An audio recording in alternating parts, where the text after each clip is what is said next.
దేవుని పరిశుద్ధ లేఖనముల నుండి కొన్ని వాక్య భాగాలు మనము చదువుకొని మన ఆత్మీయ మేలు కొరకు, మన ఆత్మీయ జీవితం ఎదుగుదల కొరకు కొన్ని వాక్య భాగాలను మనము ధ్యానము చేస్తూ ఏది సరి అయినదో, ఏది ఉత్తమమైనదో,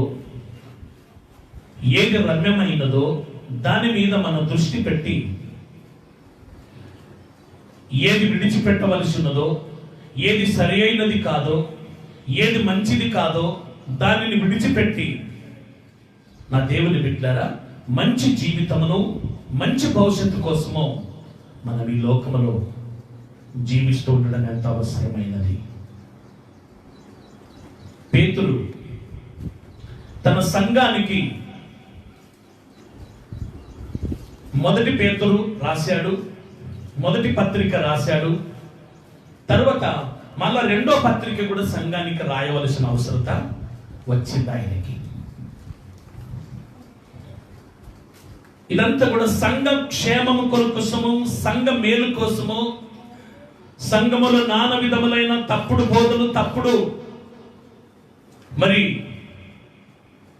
బోధ లక్షణాలు సంఘములో వచ్చి సంఘాన్ని గలిబిలి చేసి విశ్వాస జీవితంలో నుండి పక్కకు తొలగించవలసినటువంటి పరిస్థితులు లోకములు ఉన్నాయి కనుక మొదటి పత్రిక కాకుండా మళ్ళీ ఒక రెండో పత్రిక కూడా రాయడము ప్రారంభించాడు.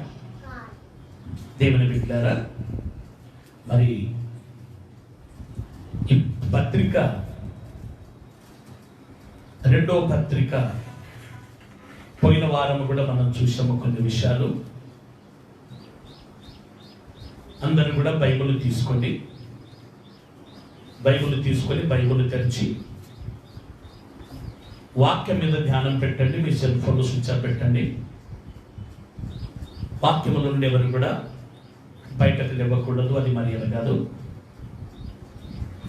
దేవుని మాట వింటున్నప్పుడు దేవుడు ఎంత గొప్పడో, ఆయన ఎంత శక్తిమంతుడో, దేవుని దృష్టిలో మనం అందరం కూడా ఒక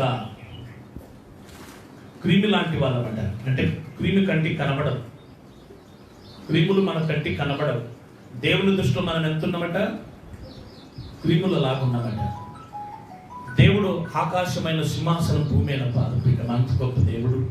ఆయన మాట వింటున్నప్పుడు మనం ఎంతో జాగ్రత్తగా వినాలి. ఆయన మాట్లాడే ప్రతి మాట మన మేలు కొరకు ఉంటుంది, మన క్షేమం కొరకు ఉంటుంది. కనుక ఆయన మాటకు మనము ఖచ్చితంగా విలువనిచ్చి, దేవుడు నాతో ఏం మాట్లాడబోతున్నాడు, నాతో దేవుడు ఏం మాట్లాడబోతున్నాడో దాని మీద మనం దృష్టి ఉంచుచు దేవుని వాక్యం మనము వినవలసిందిగా కోరుతున్నాం. రెండో పేతురు రాసిన పత్రిక, దేవుని బిడ్డలారా,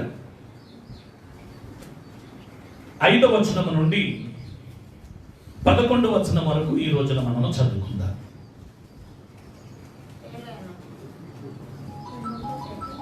రెండో పేతురు రాసిన పత్రిక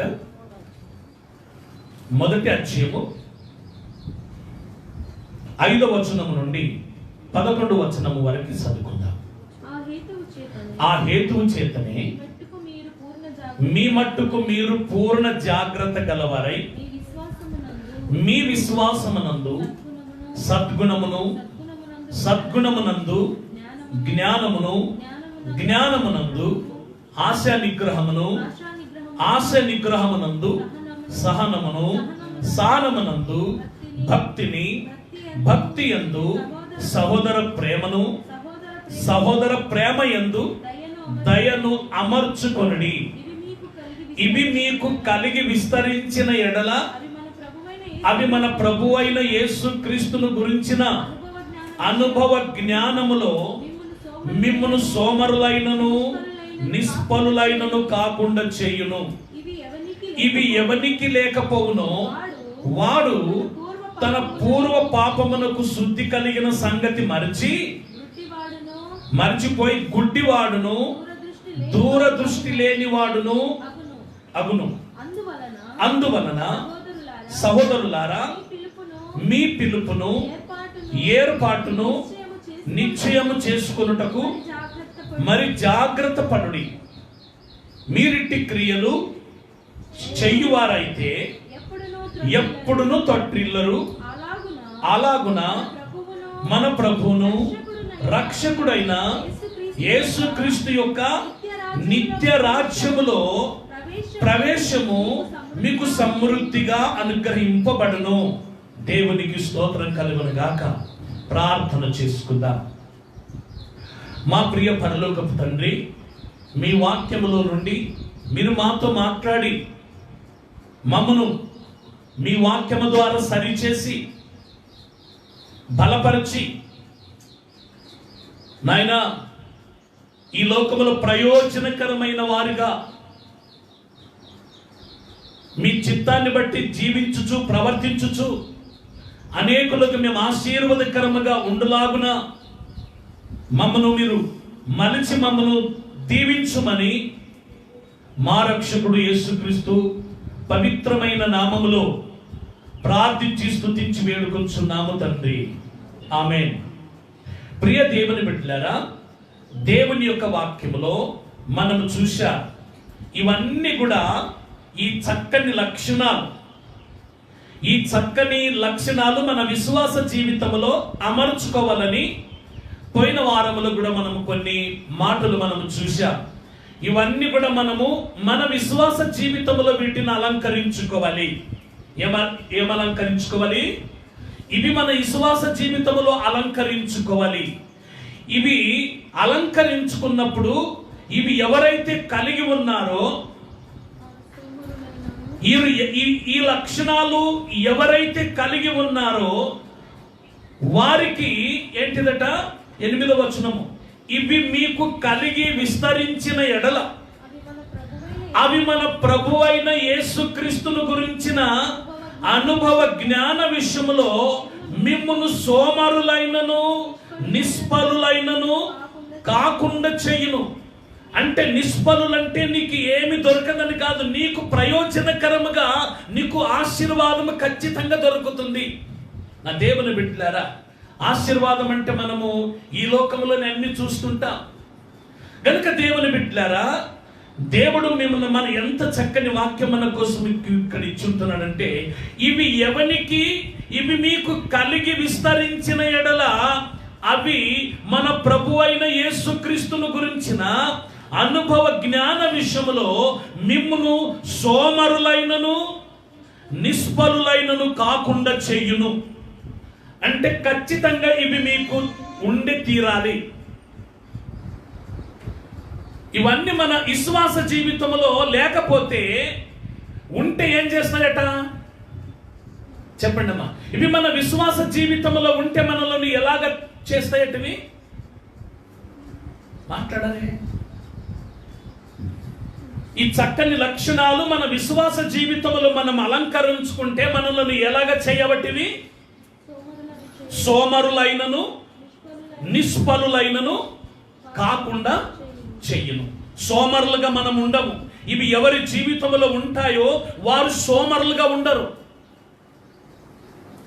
వారు నిష్ఫలులుగా ఉండరు, అనేకులకు ప్రయోజనకరమైన వారుగా ఉంటారు.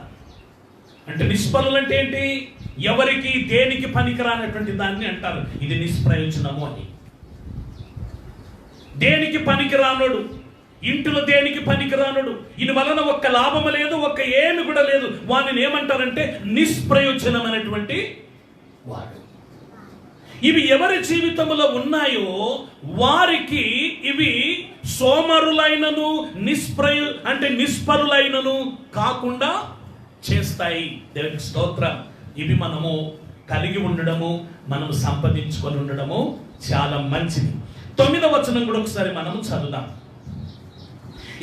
ఇవి ఎవరు కలిగి ఉన్నారో వారికి ఈ విధమైన సోమరులైనను నిష్ఫలులైనను కాకుండా చేయును. ఇవి ఎవరికి లేకపోవునో, ఇవి ఎవరికైతే లేకపోవునో, ఇక్కడ ఏమంటున్నాడు చూడండి, ఇవి ఎవరికి లేకపోవునో వాడు తన పూర్వపు పాపమునకు శుద్ధి కలిగిన సంగతి మరచి పోయి గుడ్డివాడును దూరదృష్టి లేనివాడును అగును. ఇవి ఎవరికైతే లేవో ఈ సత్య గుణాలు, ఈ చక్కని గుణగణాలు తన విశ్వాస జీవితంలో ఎవరైతే వీటిని అలంకరించుకోరో, వీటిని పొందుకోలేకపోయి ఉన్నారో వారు ఎలాగుంటారట? ఇవి ఎవరికి లేకపోవునో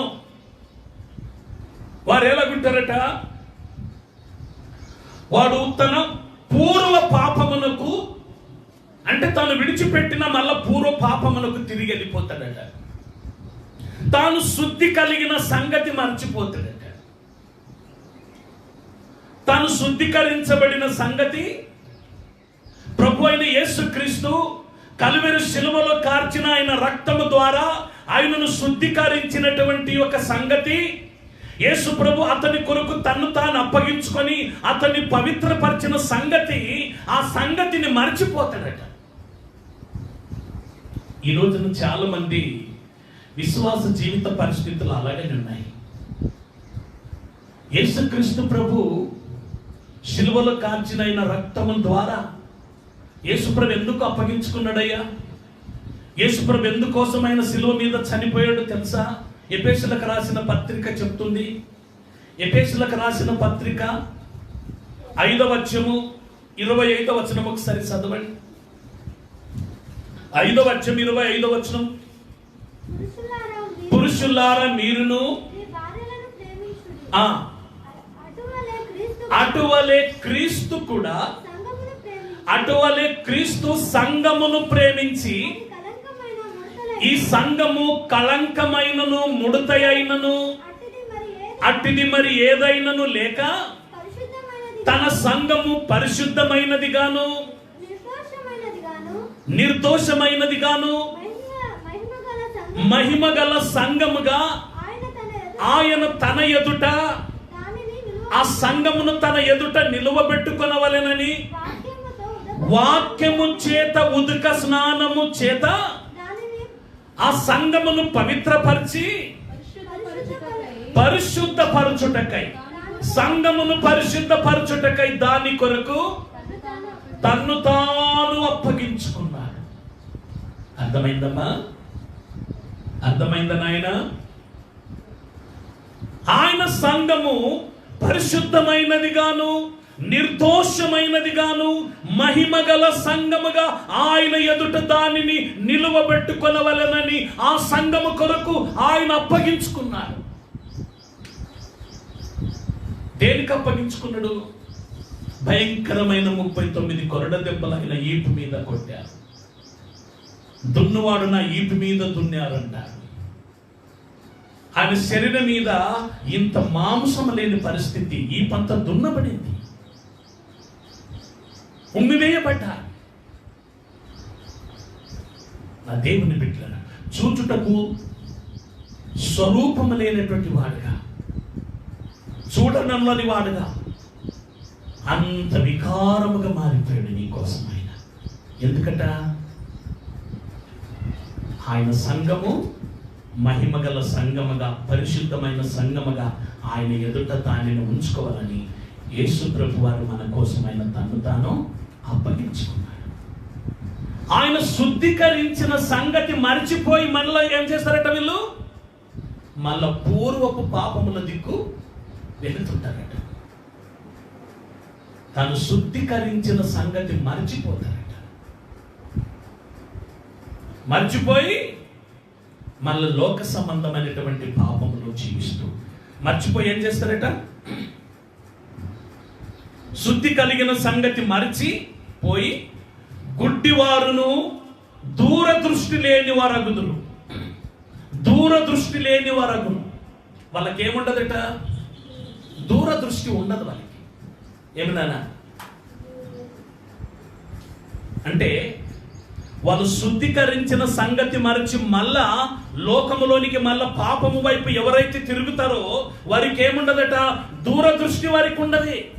దూరదృష్టి అంటే తెలుసా? దూరదృష్టి అంటే ఏంటి? మీ దృష్టి ఎంతవరకు చూస్తున్నారు? ఒక వ్యవసాయదారుడు వర్షం పడిన వెంటనే ధాన్యము తీసుకొని పోయి పొలములో చల్లుతారు. నారు లేస్తుంది. నారు లేచిన తర్వాత ఆయన పొలాలన్నీ కూడా చక్కగా దున్ని అందులో నారు తీసి నాట్లు వేస్తాడు. మందు చల్లుతున్నాడు, కలుపు తీస్తున్నాడు, అనేకమైన పెట్టుబడి పెడుతున్నాడు, రాత్రింబగలు కష్టపడుతున్నాడు, రాత్రినక పగలనక దానికి చూస్తుంటున్నాడు వ్యవసాయదారుడు. ఇప్పుడు ఆయన చూపు దేని మీద ఉంది? ఏమా అది ఎప్పుడు వస్తుంది? పంట రేపు వస్తుందా? ఆయన చేసిన తెల్లారే వస్తుందా? ఒక 4 నెలలు పట్టచ్చు, ఒక 3 నెలల 4 నెలల కొంత టైం పడుతుంది. అంటే ఆ ముందు చూపు కోసము, ముందు తనకు కలిగే మేలులు, ఆ ముందు చూపు కోసము ఆయన రాత్రింబగలు ఏం చేస్తున్నాడు? కష్టపడుతున్నాడు. ఆయన చూపు దేని మీద ఉంది? ముందు చూపు ఉంది, దూరదృష్టి అతనికి ఉన్నది. ఈ రోజున ఆయన 1000 రూపాయలు, సుమారుగా 1,00,000 రూపాయలు పెట్టుబడి పెట్టారు. 1,00,000 రూపాయలు పెట్టుబడి పెట్టిన తెల్లారి అతనికి రాదు. ఎంత టైం పడుతుంది? చాలా దినాలు టైం పడుతుంది అతనికి. అంటే ఇప్పుడు ఆయన చూస్తున్న దృష్టి, ఇప్పుడు ఆయన దేన్ని చూసి అంత కష్టపడుతున్నాడు? రేపటి రోజున అతనికి మేలు కలుగుతుందని ఆ ముందు దృష్టి చూస్తూ ఆయన దగ్గర ఉన్న పెట్టుబడి అంతా కూడా భూమిలో చల్లేస్తున్నాడు, భూమిలో కష్టపడుతున్నాడు. అమ్మా వింటున్నారా? దాన్ని ఏమంటారు? దూరదృష్టి. దూరదృష్టి కలిగి పని చేస్తున్నాడు, దూరదృష్టి కలిగి పొలంలో పెట్టుబడి పెడుతున్నాడు, దూరదృష్టి కలిగి అతనికి విశ్వాసం ఉన్నది. నేను కష్టపడేదానికి నాకు ఫలితం ఉందని అతనికి విశ్వాసం ఉన్నది. విశ్వాసముతో పని చేస్తున్నాడు, విశ్వాసముతో కలుపు తీస్తున్నాడు, విశ్వాసముతో పెట్టుబడి పెడుతున్నాడు. దేవునికి స్తోత్రం చెప్తాం ఒకసారి. ఇక్కడ వాక్యం ఏం చూస్తున్నాం మనమంటే, శుద్ధీకరించబడిన సంగతి మరిచిపోయినటువంటి వాడు ఎలాగుంటాడట? గుడ్డివాడును, దూరదృష్టి లేని వాడగును. దూరదృష్టి మనకు ఉండదుగా. దూరదృష్టి అండి, పరలోక రాజ్యములో అతనికి దొరికే ఆశీర్వాదం మీద ఆయనకు దృష్టి ఉండదు. పరలోక రాజ్యములో దేవుడు చేసే ఆ గొప్ప బహుమానం మీద మనకి దృష్టి ఉండదు. అది మర్చిపోతాడట. ఏం చేస్తాడట? అయ్యా సొలొమోను ఆయన ఏం చేస్తాడట? ఆయన మర్చిపోతాడు, దాని మీద దృష్టి ఉండదు. దేవుని బిడ్డలారా, ప్రభు అయిన యేసుక్రీస్తు మనలను శుద్ధీకరించాడు. పవిత్రమైన రక్తములో మనల్ని కడిగి శుద్ధీకరించిన తర్వాత మళ్ళా మన పూర్వపు పాపముల చుట్టే మనం తిరిగినట్టయితే పరిస్థితి ఎట్లుంటుందో తెలుసా? నా దేవుని బిడ్డలారు, కొన్ని మాటలు మీకు నేను చెప్పాలని ఇష్టపడుతుంటున్నాను. చూడండి, తీతు రాసిన పత్రిక 2వ అధ్యాయం 14వ వాక్యం చదవండి.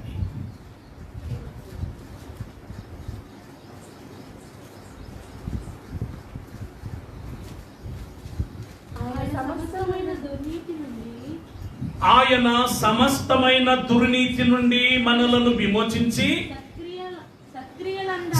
సత్క్రియలందు ఆసక్తి గల ప్రజలను తన కోసరము పవిత్రపరచుకొని తన సొత్తుగా చేసుకున్నట్టుకు తన్ను తాను మన కొరకు అర్పించుకొనెను. ఎందుకు తెలుసా? ఆయన సమస్తమైన దుర్నీతి నుండి. దుర్నీతిలో ఎవరున్నారు? ఏమన్నా దుర్నీతిలో ఎవరున్నారు? లోకముంది, మనమందరము కూడా దుర్నీతిలోనే ఉన్నాం. దుర్నీతిలో ఉన్నటువంటి మనలోను విమోచించాడు. విమోచించాడంటే అందులోకెళ్ళి విడిపించాడు. సమస్తమైన దుర్నీతి నుండి మనలను విమోచించి సత్క్రియల యందు ఆసక్తి గల ప్రజలను, సత్క్రియలు చేయడానికి సత్క్రియలను మనం ఆసక్తి గల వారుగా ఉండాలని. వేటి యందు మనం ఆసక్తి కలిగి ఉండాలట? సత్యక్రియల యందు. హల్లెలూయా. మంచి క్రియలు చేయడానికి, మంచి క్రియలు భూమి మీద చేయడానికి, ఇటువంటి క్రియలను మనము ఆసక్తి గల వారముగా ఉండాలని. ప్రియ దేవుని బిడ్డలారా, మనం దేని యందు ఆసక్తి కలిగి ఉండాలట? ఏమో చెప్పండి. సత్క్రియలు. సత్క్రియలు అంటే ఏంటివి? మంచి పనులు. సమాజంలో మంచి పనులు చేయాలి, కుటుంబంలో మంచి పనులు చేయాలి. అందరికి నచ్చేది, అందరికి ఇష్టమైన పనులు చేయాలి. సత్క్రియలు చేయడానికే దేవుడు నిన్ను విడిపించాడు. మంచి పనులు చేయడానికి దేవుడు నిన్ను విమోచించాడు. దేవుని బిడ్డలు, దేవుని సంఘము సమాజంలో మంచి పనులు చేయాలి. మంచి పేరు, మనము మంచి పనులు చేస్తే మనకి ఏ పేరు వస్తుంది? ఏమో చెప్పండి. మంచి పేరు వస్తుంది. మంచి పనులు చేస్తే మంచి పేరు వస్తుంది. చెడ్డ పనులు చేస్తే చెడ్డ పేరు వస్తుంది.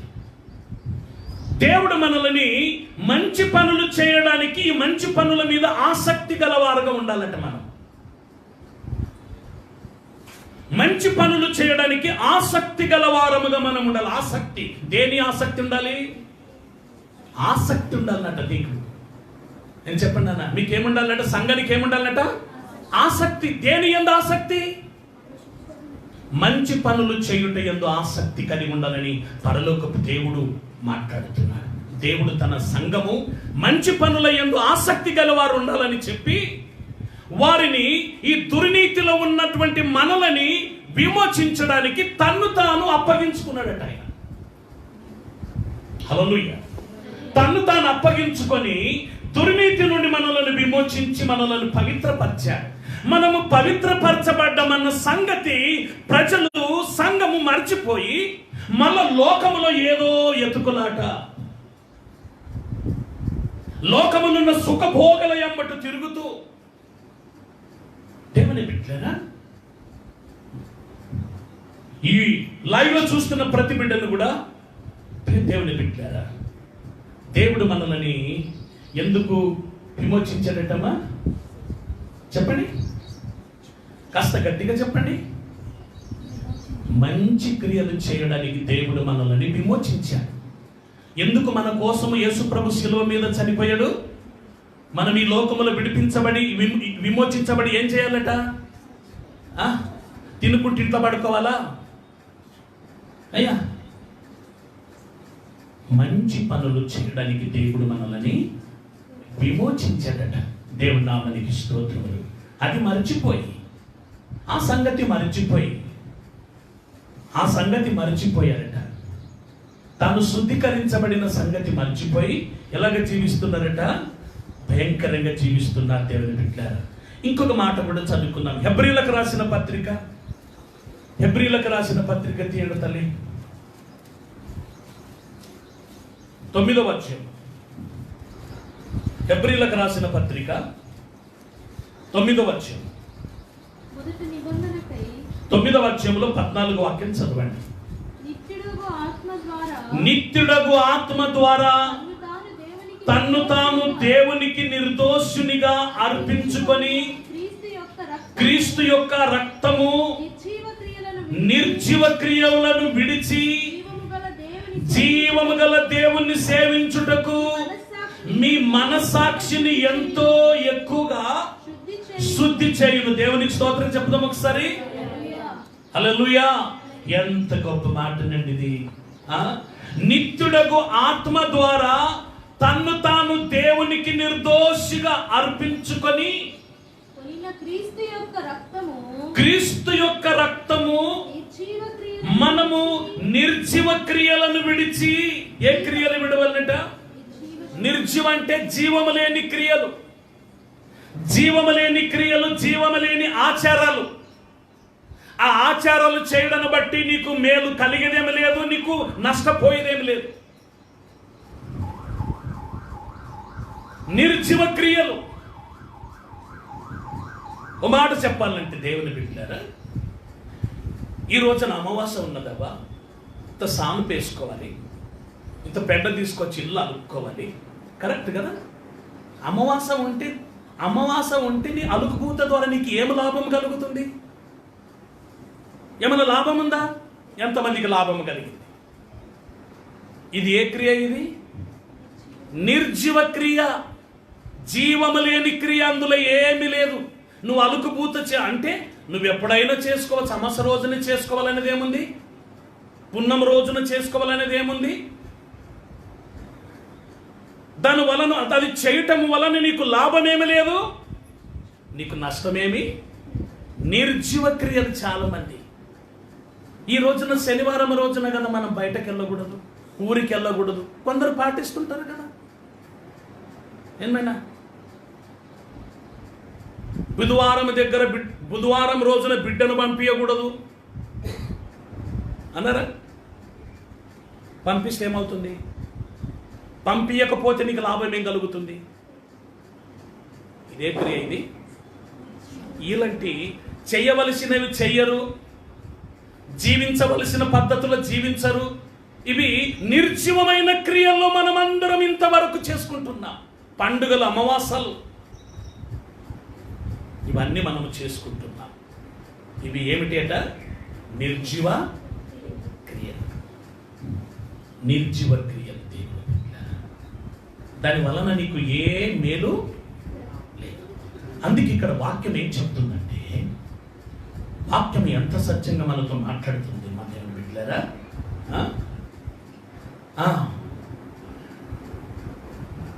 యేసుక్రీస్తు రక్తము నిర్జీవ క్రియలను విడిచి జీవము గల దేవుణ్ణి సేవించుటకు, మనము జీవము కలిగిన దేవుణ్ణి సేవించుటకు మీ మనసాక్షిని ఎంతో ఎక్కువగా శుద్ధి చేయును.